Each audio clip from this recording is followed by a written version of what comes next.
kailangan pa rin na nandun pa rin yung ethics in the future, in the years ahead. Kasi yun yung parang foundation natin para ma-continue yung pag-provide ng PCC ng kanyang technologies innovations sa farmers. Na yung aking mga gagawing technology ay ang magbe-benefit ay ang ating mga farmers.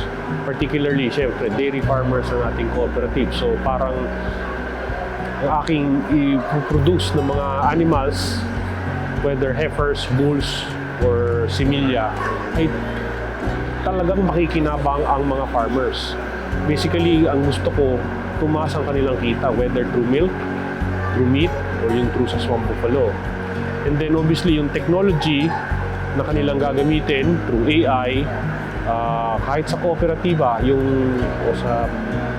sa processing nila, yung aming mga technology na pag-produce ng milk products, ng sausages, ay ang makikinabang pa rin ay yung dairy farmers. At the end of the day, gusto namin kikita sila at yayaman.